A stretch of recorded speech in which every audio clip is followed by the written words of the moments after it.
В 80-е годы XVIII века Абхазия состояла из нескольких раздробленных удельных княжеств, раздираемых внутренней междоусобицей.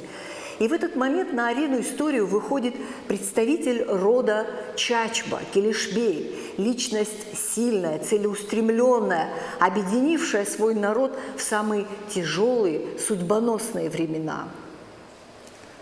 Какие решения он принимал, чем руководствовался, как это сказалось на судьбе народа и, наконец, кто является заказчиком его трагической смерти. Наши ученые ищут ответы на эти вопросы в исторических документах. И сегодня тема нашей лекции – Келешбей Чачба.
В середине XVI века в Абхазии устанавливается турецкий протекторат.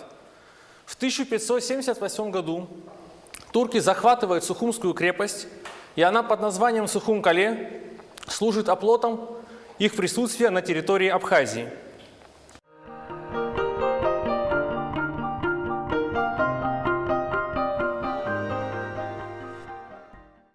Гумба Михаил, кандидат исторических наук, Окончил исторический факультет АГУ на красный диплом.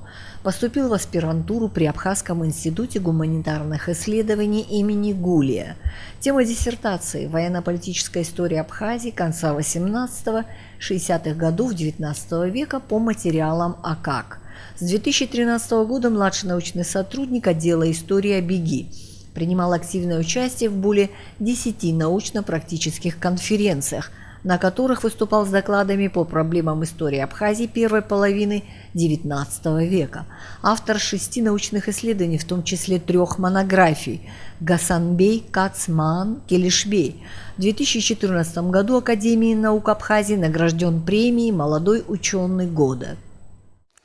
В середине 18 века владетельным князем Абхазии становится князь Манучар Чачба. Он вступает в конфликт с феодалами из рода Дзябшпа, за спиной которых стояли турецкие представители. Верный своей политике «разделяй и властвуй», турецкий султан выселяет семью Манучара в Турцию. В Абхазии и в окрестностях Сухума утверждаются феодалы из рода Дзябшипа. Однако по прошествии определенного времени султан возвращает брата Манучара Зураба, который становится владетельным князем Абхазии. Султан надеялся, что Зураб вступит в конфликт с феодалами из рода Дзябшипа, и смута в Абхазии продолжится. Однако у Зураба не было сил для борьбы с влиятельным кланом Дзябшипа, и он женит своего племянника, сына Манучара Келишбея, на одной из княгинь рода Дзябшипа, тем самым добиваясь с ними перемирия. В 1771 году Зураб вместе с амурзаканским князем Ливаном захватывают Сухумскую крепость и вытесняют из Сухума турецкий гарнизон. Однако из-за несогласованных действий между Зурабом и Ливаном турки возвращаются в Сухумскую крепость. Авторитет Зураба начинает падать. Турецкие представители все большее внимание начинают уделять его племяннику Келишбею, авторитет в народе которого стремительно растет. В 1778 году при поддержке турецкого правительства Келишбей свергает своего дядю Зураба и становится владетельным князем Абхазии. На начальном этапе своего правления Келишбей пользовался поддержкой со стороны султанской Турции. Однако Келишбей вынашивал сокровенную мечту – сделать Абхазию полностью независимым государством. На начальном этапе своего правления князь Келишбей начинает укреплять экономику Абхазии. При нем начинает процветать береговая торговля. Торговля ведется в основном самшитом и пушниной. При нем начинают процветать торговые пункты в Сухум-Кале, в Тамышах, в Бамборе, в Пицунде. Ежегодный доход казны Келишбея достигает 2000 рублей серебром. Укрепив экономическую мощь, князь Келишбей начинает создавать собственное ополчение, набирая его из простых крестьян. Постоянная рать из 500 человек везде сопровождает князя Келишбея. Также князь Келишбей создает мощную конницу и флот. Укрепив свое могущество, князь Келишбей начинает укреплять централизацию Абхазского княжества. Он начинает оказывать влияние на непокорных феодалов. А те же феодалы, которые начинают оказывать ему сопротивление, Келишбей с ними жестоко расправляется.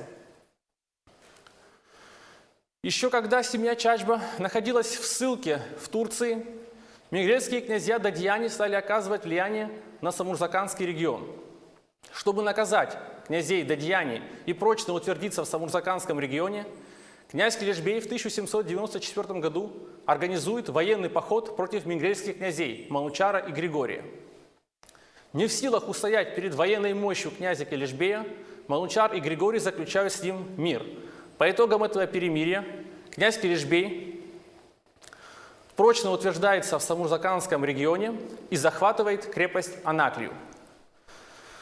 После похода князя Келишбея в Мингрельском княжестве вспыхивает смута. Григорий и Манучар начинают борьбу за Мингрельский престол. При этом Манучара начинает поддерживать имеретинский царь Соломон II. С его помощью Манучар изгоняет Григория из Мингрелии и захватывает Мингрельский престол. Григорий Дадьяне обращается за помощью к Келишбею, и Келишбей помогает ему. Он выставляет 20-тысячное войско с 3 пушками в поддержку князя Григория против Манучара Дадьяни. В результате Манучар Дадьяни был изгнан из Мигрелии, и Григорию был возвращен Мигрельский престол. В знак своей преданности Григорий Дадьяни выдал Келешбею в аманаты своего старшего сына, наследника Ливана. Таким образом, мы видим, что политическое могущество князя Келешбея начинает распространяться за пределы Абхазии. Он начинает уже влиять на политику соседней Мигрелии. Вот что по этому поводу писал профессор Георгий Алексеевич Дзидзария. Келешбей сделал свое княжество грозой для соседей, которых приводило в трепет одно его имя. И меретинский царь Соломон II вынужден был дать слово Келешбею, что не тронет владетеля Мигрелии Григория Дадьяни, заслужившего благосклонность сильного соседа, абхазского владетеля. При этом, однако, Келешбей и сам не прочь был захватить Мигрелию. Дореволюционный историк-исследователь Дьячков-Тарасов по этому поводу писал следующее. Умный и сильный Келешбей часто вторгался в Мигрелию, которая приходилось умилостивлять его подарками. И если бы не русская поддержка Мигрелии, то Келешбей весьма вероятно вместо Дадьянов власть передал бы кому-либо из подручных князей Самурзакана. Таким образом, мы видим возрастающее могущество князя Келешбея. Его войска доходили до самого Кутаиса. Мы можем предположить, что в дальнейшем князь Келешбей вынашивал планы реставрации Абхазского царства эпохи Леонидов.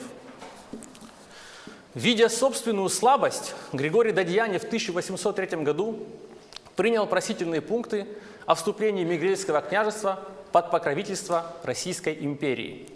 Таким образом, уже с 1803 года граница Российской империи вплотную подошла к границам Абхазского княжества. Князь Келешбей немедленно отреагировал на это событие.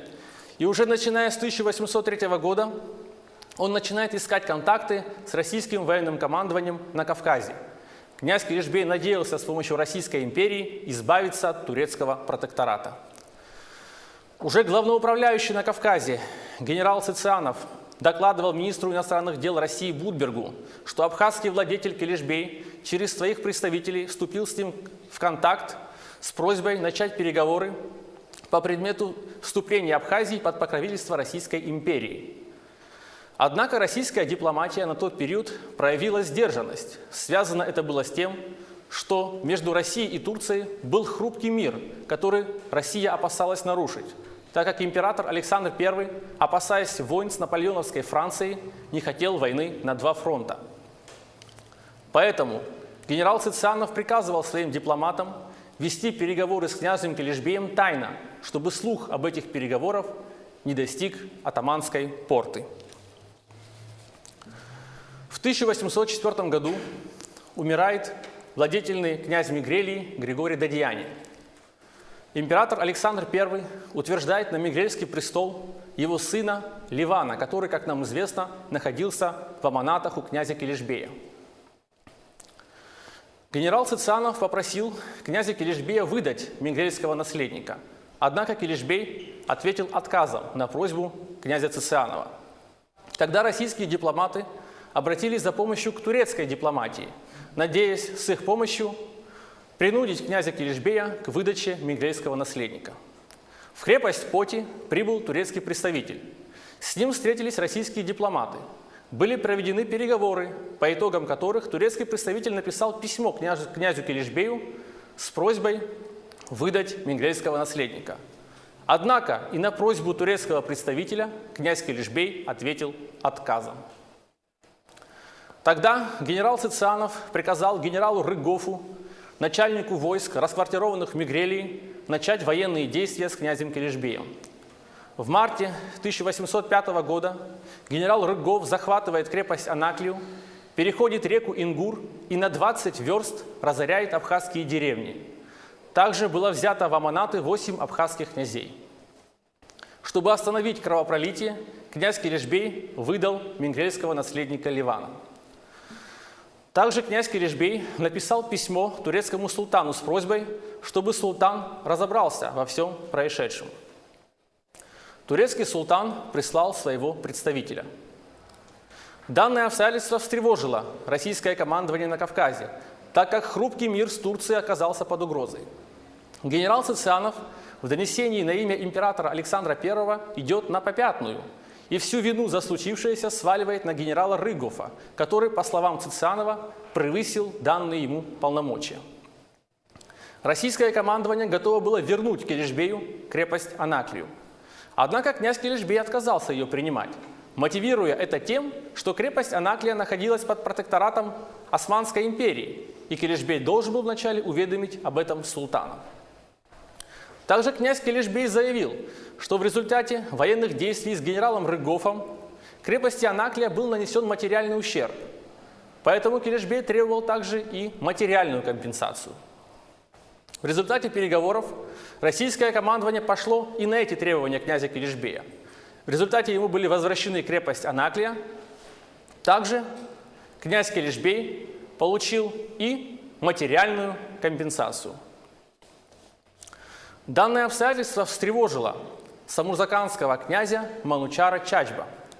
Связано это было с тем, что Манучар Чачба помогал генералу Рыгофу в разорении Восточной Абхазии и опасался того, что князь Килишбей покарает его за эти предательские поступки.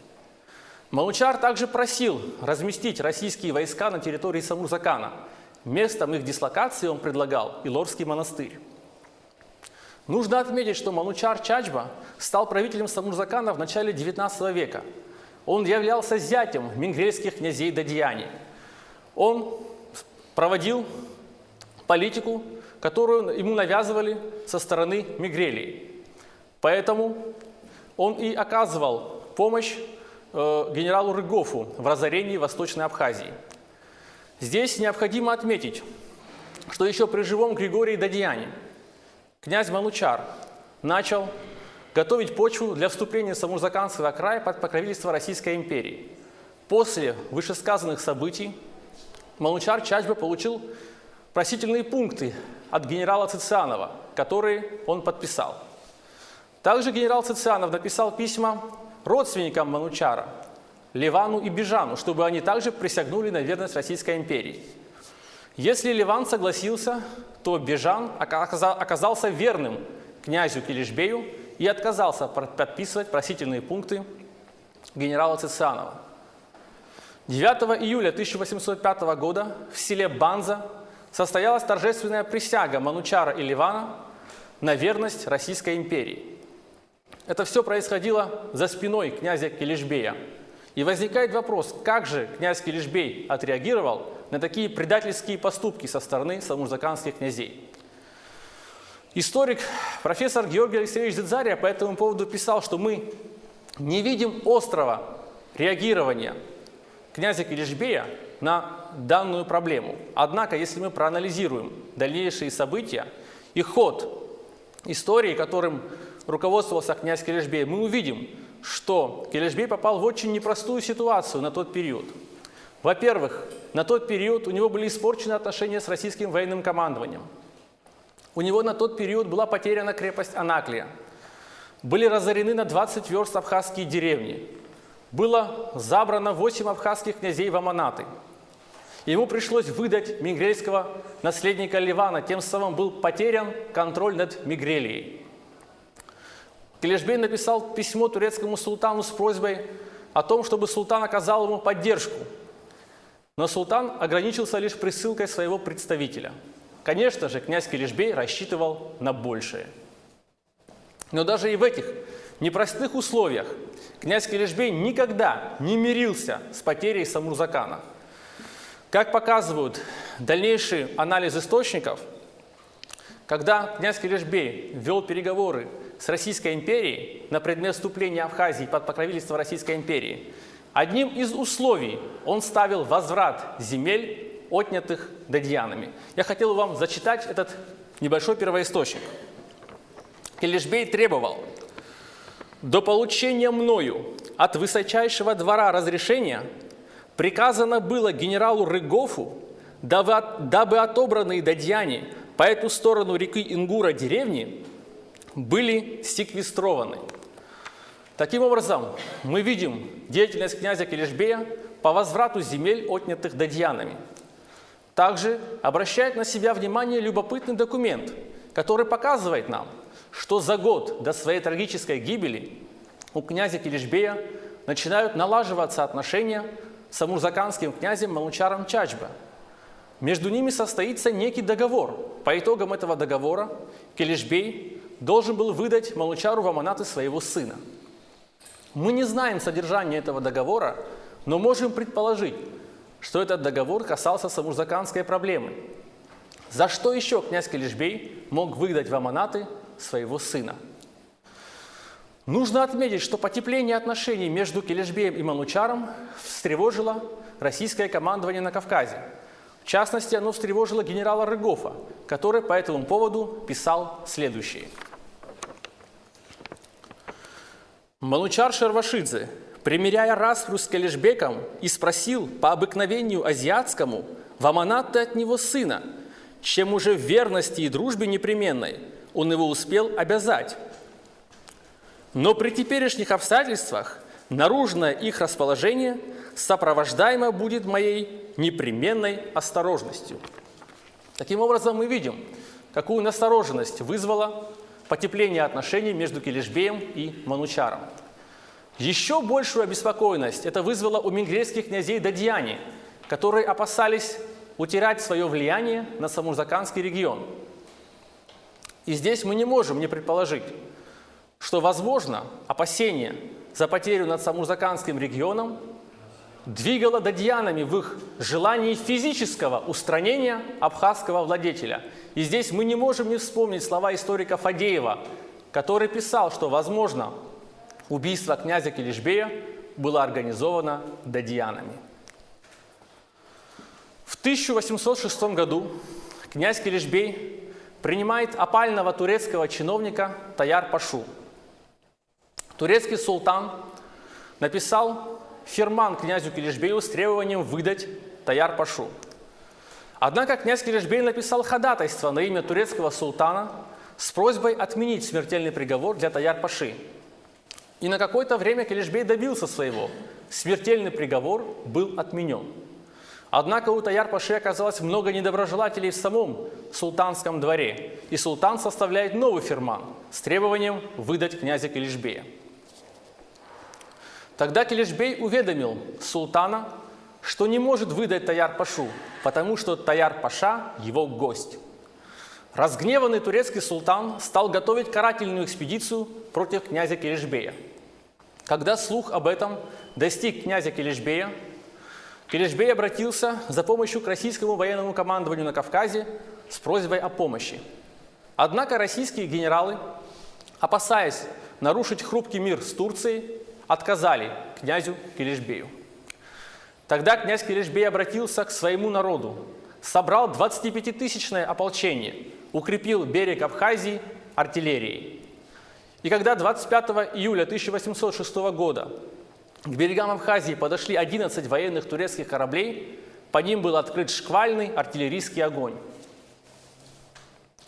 Видя такую мощь со стороны князя Килишбея, турецкие военачальники не решились высаживать десант в Абхазии, развернули свои корабли и уплыли. С этого периода начинается правление Килишбея полностью независимой Абхазии. Князь Килишбей помог Таяр-паше переправиться в Россию. Через Таяр-пашу Килишбей передал просительные пункты на имя императора Александра I с просьбой о принятии Абхазии под покровительство Российской империи. Посредником в переговорном процессе между князем Килишбеем и императором Александром I стал губернатор Новороссийского края дюк де Ришелье. Именно к дюку де Ришелье и отправился Таяр-паша. Император Александр I одобрил все пункты князя Килишбея за исключением последнего 8-го, касаемого работорговли.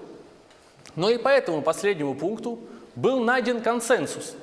Килишбею лишь запрещалось продавать рабов-христиан. Дальнейшему переговорному процессу между Россией и Абхазией по предмете принятия Абхазии под покровительство Российской империи помешала разразившаяся 30 декабря 1806 года русско-турецкая война. Нужно отметить, что русско-турецкая война поставила в сложное положение российские войска на Кавказе, так как российский контингент на Кавказе был малочисленен. Связано это было с тем, что большая часть российской армии была расквартирована на реке Висла, так как император Александр I опасался вторжения со стороны наполеоновской Франции. Поэтому главнокомандующий на Кавказе генерал Гудович обратился за помощью к Келешбею с просьбой помочь в войне с турецкой армией. Однако князь Келешбей отказался помогать генералу Гудовичу, мотивируя это тем, что у него недостаточно сил для борьбы с турецкой армией. Тогда генерал Гудович попросил князя Келешбея посодействовать в занятии крепости Поти, комендантом которой являлся родственник князя Келешбея, князь Кучукбей. Однако и на эту просьбу генерала Гудовича князь Келешбей ответил отказом, чем вызвал некую разочарованность со стороны генерала Гудовича. 12 августа 1807 года между Россией и Турцией было заключено перемирие. В августе того же года князя Келешбея посетил на Трибаке Константин, капитан Скирневский, которому был оказан радушный прием. Князь Келешбей показал капитану Скирневскому оружейный склад, корабельную верфь. Также князь Келешбей передал капитану Скирневскому письма на имя Таяр-Паши, на имя губернатора Новороссии Мертвагу, а также на имя командующего военно-морскими силами России маркиза де Траверси. В ночь на 2 мая 1808 года князь Келешбей был убит у входа в свой дворец в Сухумской крепости. Кто же является убийцей князя Келешбея? Долгое время считалось, что за смертью князя Келешбея стоит его старший сын Асланбей, за спиной которого якобы стояли турецкие представители.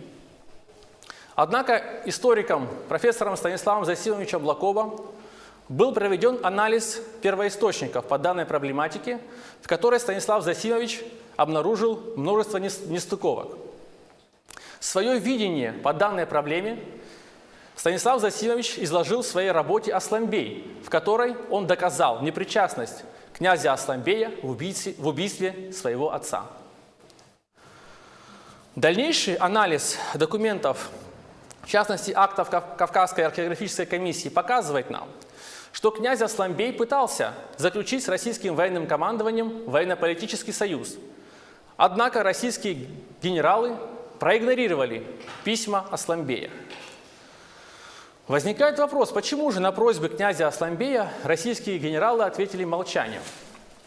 Дальнейший анализ документов показывает нам, что связано это было с тем, что российское командование сделало ставку на другого сына Келешбея, князя Сафербея, который являлся зятем мингрельских князей Дадияни, которого лоббировала мингрельская правительница Нина Дадияни, благодаря протеже которой Сафарбей попал под покровительство самого императора Александра I.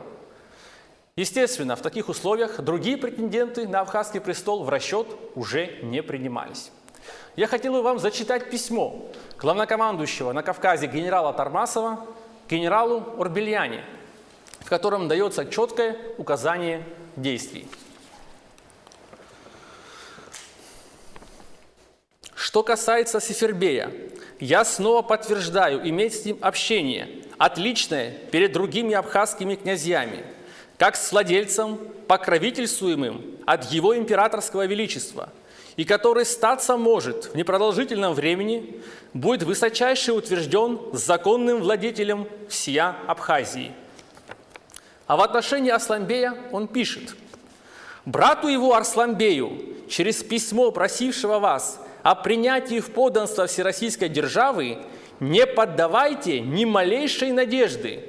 Напротив того, старайтесь искусным образом восставить против него частных владельцев Абхазии, имеющих сколь-нибудь силы и влияние в народе».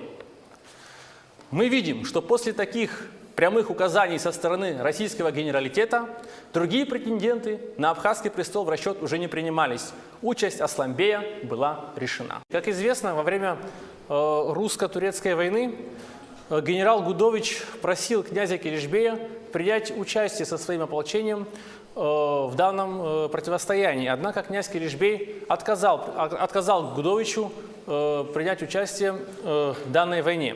Возникает вопрос, почему же князь Килишбей отказал генералу Гудовичу? По этому поводу профессор Георгий Алексеевич Дедзария предполагал, что, возможно, связано это было с тем, что именно на этот период приходится пик переговорных процессов князя Килишбея с министром иностранных дел наполеоновской Франции Талейраном. Возможно, у Килишбея были свои какие-то некие планы, и он не хотел ввязываться в данный конфликт. Историк же Фадеев по этому поводу предполагал, что, возможно, князь Килишбей потому уклонился от участия в русско-турецкой войне, что это было связано с тем, что у Килишбея не было никаких письменных гарантий со стороны Российской империи о том, что Абхазия находится под покровительством Российской империи. Таким образом, с чисто юридической стороны князь Килишбей имел право сохранить нейтралитет и не участвовать на стороне российских войск. Также князь Килишбей имел и моральное право отказать российским генералам, потому что, как нам известно, когда князю Килишбею угрожала опасность со стороны турецкой армии, российские генералы ему в военной помощи отказали. Так закончилась эпоха правления выдающегося легендарного абхазского князя Килишбея, мудрого полководца, который оставил навсегда свой след в истории Абхазии. Во внимание русское правительство не принимало Асланбея. Да, согласны, но в просительных грамотах Килишбея там он указывает на Сафарбея. Как вы считаете, это аргумент для России? Возможно. Выбрать Сафарбея, чем которого прославили мы Асланбея? Вы знаете, я хотел бы так ответить на ваш вопрос, что действительно это был веский аргумент, конечно, для российских генералов, которые, возможно, опасались князя Асланбея. Здесь также еще нужно сказать о роли менгрельской княгини Нины Дадьяни, которая сильно лоббировала князя Сафарбея. И тут же я хотел бы еще добавить следующее, что вопрос о том, кто же на самом деле убил князя Килишбея, остается открытым. К сожалению, источники не дают нам конкретного имени убийцы. Мы можем лишь предположить, что, с одной стороны, смерть князя Килишбея была выгодна менгрельским правителям Дадьяни, которые опасались абсолютистских замыслов князя Килишбея, которые опасались утратить свое влияние на Самурзаканский регион. Также, конечно же, смерть князя Килишбея была выгодна и турецким представителям, которые хотели отомстить князю Килишбею за его неповиновение. И также смерть князя Килишбея была выгодна и феодальной оппозиции, которая была недовольна деятельностью князя Килишбея, который ущемил их феодальные вольности.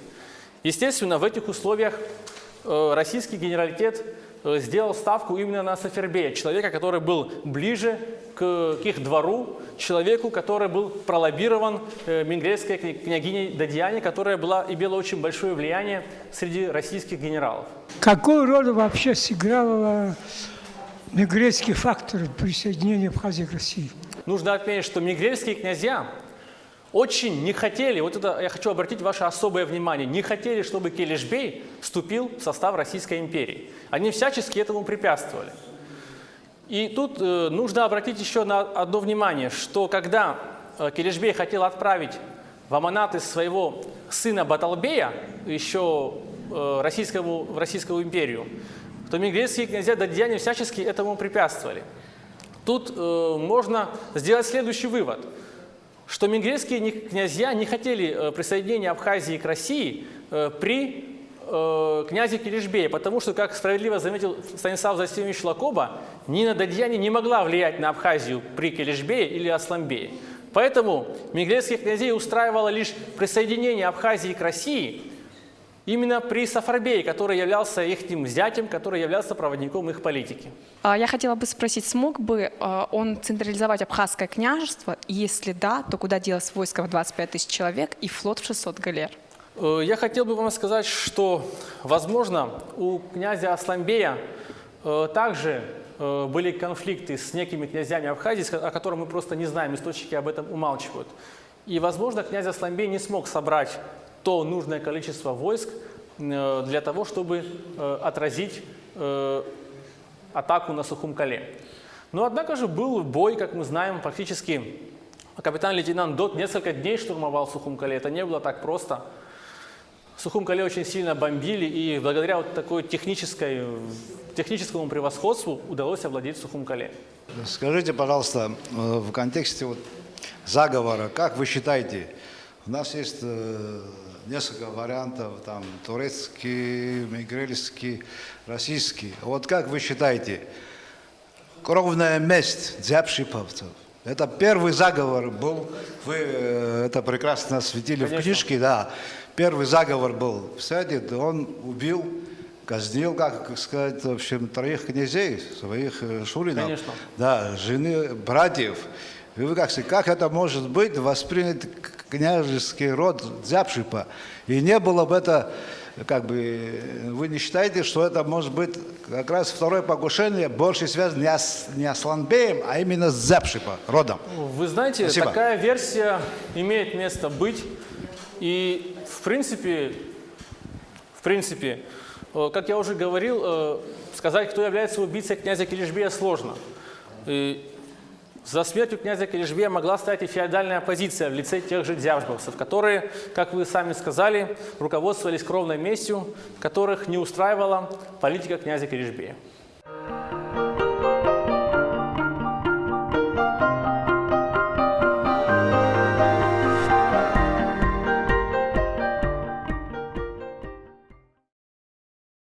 Что же является одной из главных причин российского правительства проникновения, значит, на восточный берег Черного моря, и все вот эти политические инсинуации, политические перипетии, что происходит, значит, как их увязать в одном контексте. Во-первых, мы знаем, что в 1791 году, в декабре, Крым был присоединен к Российской империи в результате Ясского мира. Вот. И Россия, значит, вышла, значит, на Черное море в виде плацдарма, крымского плацдарма. Мы это можем сравнить и с сегодняшними политическими, значит, действиями. Вот. И вот этот выход России на Черное море, на северную часть Черного моря, в частности Крымского полуострова, плюс еще, значит, присоединение, значит, правобережной Кубанской области, значит, состав Российской империи. Все это, значит, надвигает, значит, Российскую империю, она надвисает над вот этим, значит, Черноморским бассейном. И вся эта политическая составляющая приводит мысли, значит, Килишбея, значит, о том, что, значит, это он меняет политически свой вектор. Но этот вектор тоже не так легко поменять, потому что здесь еще существуют, значит, очень мощные вот, силы, которые, значит, ему мешают. В частности, это, значит, и внутренняя оппозиция, это, значит, и родственные, адыгские, значит, общинные образования, которые, значит, не дают ему так легко это сделать.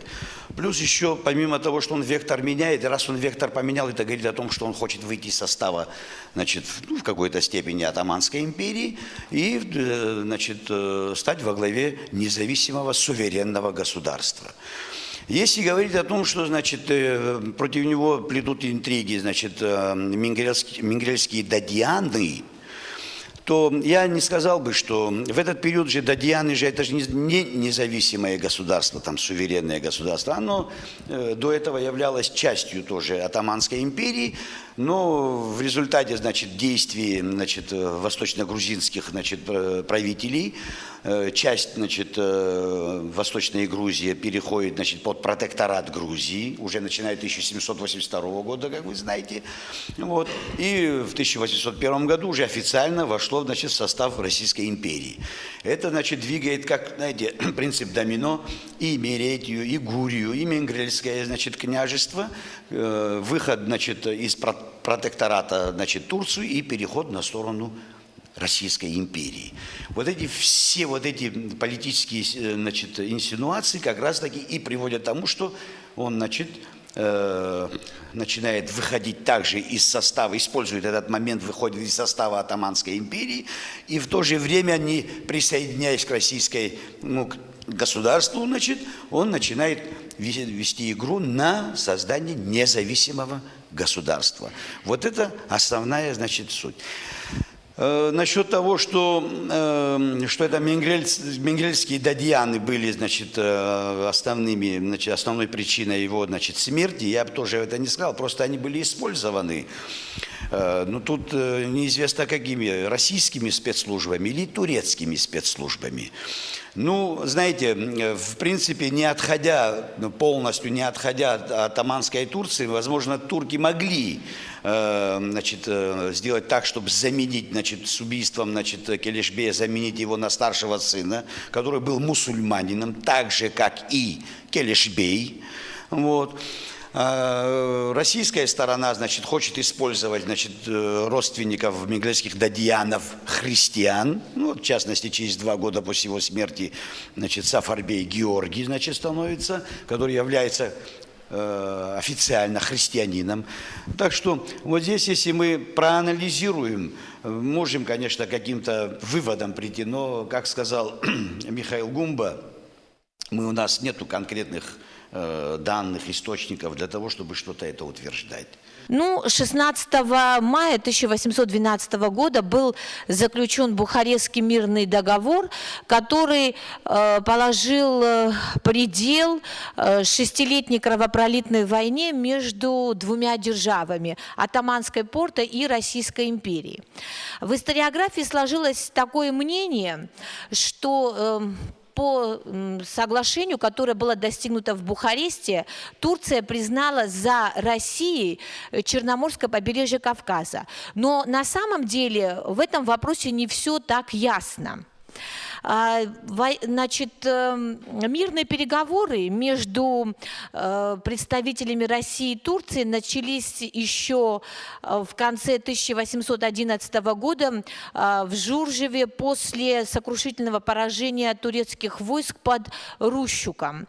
Главой османской делегации на переговорах был Кетхюда Галиб-эфенди, а российскую делегацию на переговорах возглавлял Михаил Ларионович Кутузов. В числе большого количества вопросов, которые обсуждалось 2 делегациями, был и вопрос о разграничении сфер влияния Турции и России на Кавказе. С самого начала переговоров Кутузов очень жестко обозначил линию Российской империи по этому вопросу. Он сказал, что граница на Кавказе должна быть проведена там, где сейчас присутствуют российские войска, и по состоянию на официальное заключение договора. То есть к концу войны как раз российские войска заняли все ключевые укрепления по Кавказскому побережью. Это Анапа, это Сухум-Кале, это Поти. И, конечно, такой подход был выгоден российской стороне. Турецкая делегация отвергла эти все требования. Ее глава Галиб-эфенди сказал, что Турция будет только следовать в этом вопросе принципу проведения границ, значит, на статус-кво антебеллюм, то есть тех границ, которые существовали на Кавказе до начала военных действий. И тут надо сказать, что разногласия между турецкой и российской стороной состояли еще в том, что они по-разному подходили к тому, как те или иные территории вышли из состава Османской империи и были присоединены к России. Россия настаивала на том, что Абхазское княжество, чуть раньше Менгрельское княжество, Меретинское царство перешли под покровительство России добровольно. И поэтому все укрепления, которые находятся на территории этих политических образований, должны также перейти под контроль России.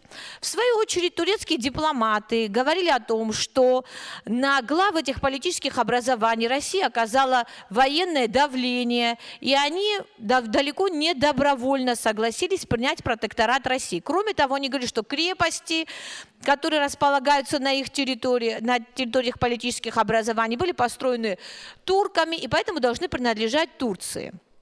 В общем, разногласия были очень серьезные. Мало того, даже известно, что турецкий султан, в это время Махмуд II, в вопросе так называемых азиатских границ занимал принципиальную очень позицию. Ни шагу назад от тех территорий, которые принадлежали Турции до начала войны с Россией в 1806 году. Но, тем не менее, стороны пришли к компромиссу, весьма своеобразному. Значит, в Бухарестском мирном договоре, в его 6 статье говорилось, что Россия обязуется вернуть Турции все укрепления, которые были заняты силой оружия. Но, что интересно, конкретно эти укрепления не перечислялись. И территории, которые Россия должна была вернуть Турции, в договоре конкретно не были прописаны. Это дало обоим сторонам в дальнейшем возможность по-разному трактовать 6-ю статью Бухарестского мирного договора. Значит, Турция считала, что территория от Анатолии до Кубани принадлежит ей, в то время как Россия вернула Турции крепости Поти, крепость Ахалцих и крепость Анапу. Это то, что, в частности, крепость Сухумкале не была возвращена Турции, вызвало крайне негативную реакцию со стороны турецкого правительства. Известно, что российский посланник в Стамбуле Александр Яковлевич Таллинский, он информировал свое руководство в Петербурге, а также главнокомандующего российскими войсками на Кавказе генерала Ртищева о том, что Турция считает это нарушением Бухарестского мирного договора. После чего главнокомандующий российских войск на Кавказе Николай Федорович Тищев написал письмо командующему восточными войсками Османской империи Ахмед Паше. Письмо достаточно пространное, на 28 страницах. Самый интересный пассаж этого письма я приведу, он как раз касается нашего региона, конкретно Абхазского княжества. В отношении крепости Редут-Кале, которая находилась на территории Мингрель, он писал, что крепость Редут-Кале построена Россией, поэтому она не подлежит тем статьям, о которых говорится в Бухарестском мирном договоре, она не будет рассматриваться. А что касается крепости Анаклия, он пишет так, дословная цитата: «Она принадлежала Абхазскому ханству, а не Османской империи», пишет Ртищев. Далее он говорит о крепости Сухумкале. Тут он не может отрицать, что Сухумкале была захвачена силой, но при этом он замечает, что крепость Сухумкале была завоевана российским оружием не у Османской империи, а была отнята у сына покойного правителя Абхазии Килишбека Асланбека. Конец цитаты. И далее, кстати говоря, он пишет, что Абхазия издревле имела независимое управление. Это очень, мне кажется, важный момент. И, кстати говоря, правда, эти аргументы не были приняты турецкой стороной. Она продолжала настаивать на том, чтобы Сухумская крепость ей была возвращена, и также крепость Анаклия. Тут я еще хочу уточнить, что Сухумская крепость — это не просто там военный какой-то объект или военная база. Кто контролирует Сухумскую крепость, тот контролирует Абхазское княжество. Это главный военно-политический центр Абхазского княжества.